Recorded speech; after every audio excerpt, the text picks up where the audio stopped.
The student photography exhibit at Montgomery College showcases the work of students who took classes, who've been there for some time. It just showcases how and what they've learned so far.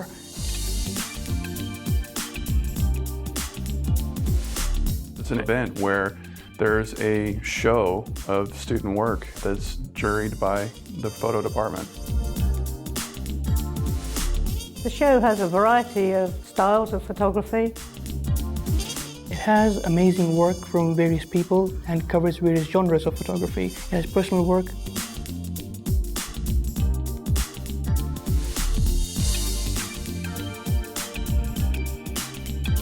portraits,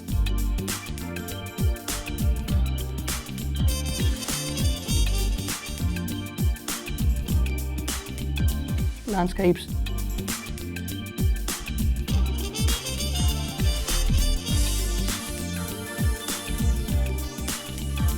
black and white.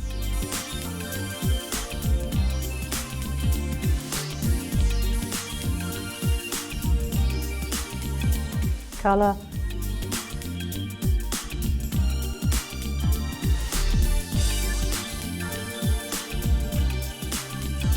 Abstracts.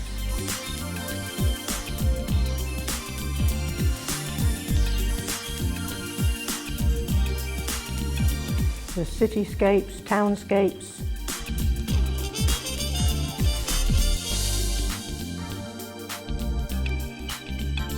A little bit of almost everything.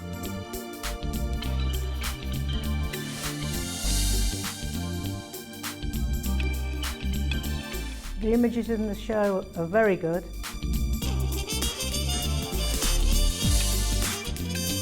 It's a good show. It's a good show. Before coming to Montgomery, I was a working photojournalist for probably close to 7 or 8 years. And there was a few things in my toolkit that I was lacking. One of them was location lit portraiture. And I came here and started taking classes. I'm a veteran. I served all over the world from '95 to 2005. And it was like, well, I'm one of these guys. I can get in and I can identify with them. So it was kind of this whole melding of different motivations and backgrounds that brought me to photographing veterans. The photos I have in the exhibition, I have 3. One is Gratitude Pier, which is a digital print. Another is Alien Abduction, which is another digital print. And the third one is Memories of Bath, which is a Photoshop compilation, a digital compilation. I took the class and I heard about Ansel Adams and I Googled his work and I really fell in love with the emotions which his photographs had. And so I said, if he can do it in that like 200 years ago, I can do it now. So I took the camera and I went to all the waterfalls that I could find in the area, and whatever emotion I felt, anger, passion, love, paradise, I tried to depict that in my photographs. I have 2 photographs in the show. One of them is a compilation of photographs from Forest Glen. They're architectural images of some of the buildings in not terrific shape. The other photograph here is a picture that I took of a neighborhood girl. Her name is Catherine, and she's a lovely high school girl. There was a bunch of girls that were going to a dance, and I took a bunch of pictures. One of the first photographs I did was of Ralph Berry. He's a retired Marine Corps officer and fought through virtually every major landing in the Pacific, from Guadalcanal up to Iwo Jima. He was on the USS Missouri when the Japanese surrendered. He was there at the surrender ceremonies.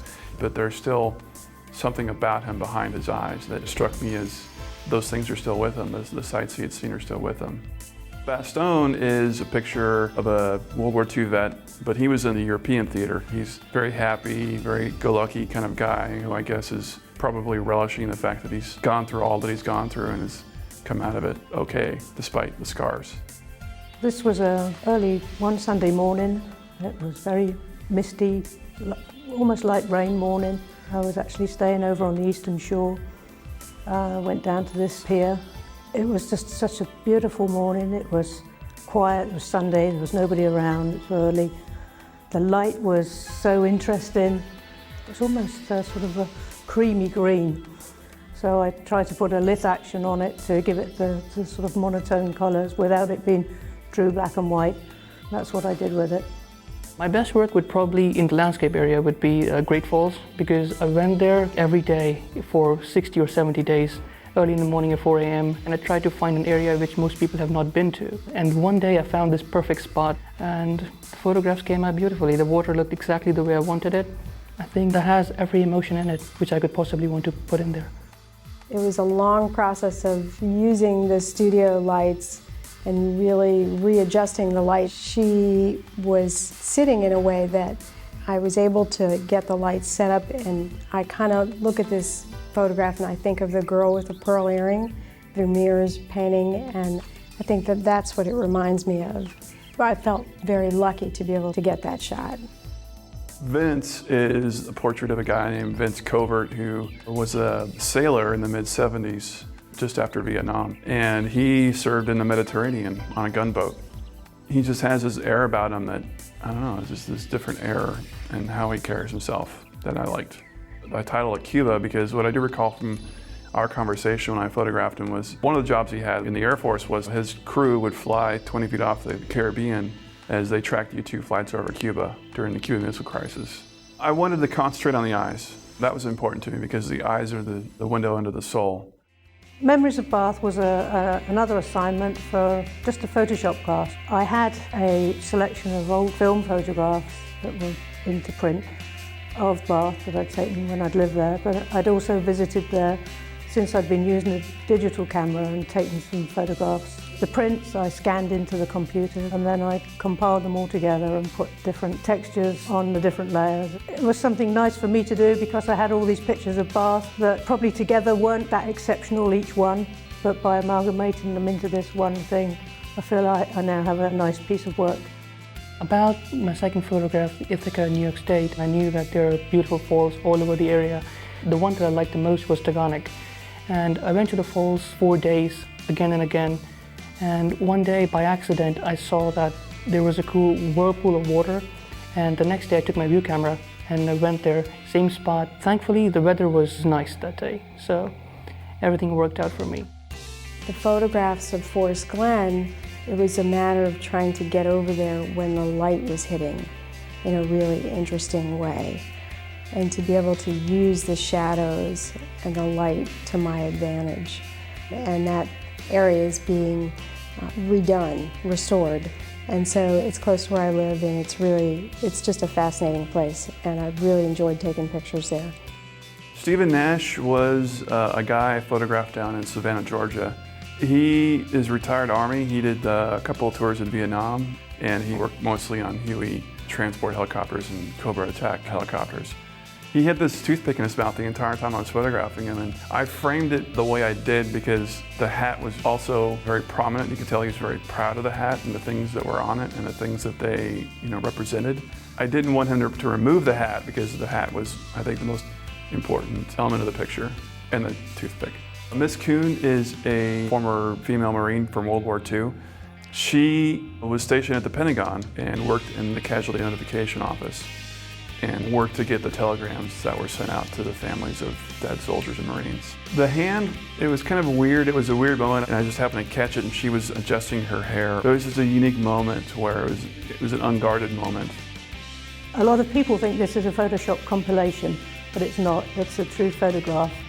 During the process of the long exposure, I took my zoom on my lens, zoomed in and out, and that gives the double image.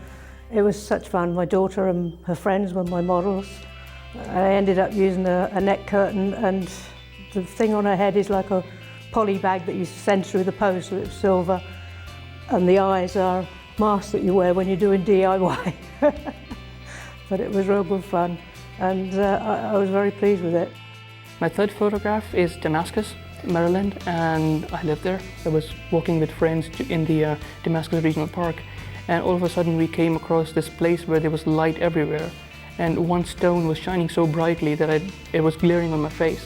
So I looked at it and I'm like, that might make a good photograph. I waited for about 4 days. So I went there, same stone, and I got into the stream that was there and I placed the camera. It was about a 1 minute exposure. That's how the photograph turned out, and the professor loved it more than I did. So that was good.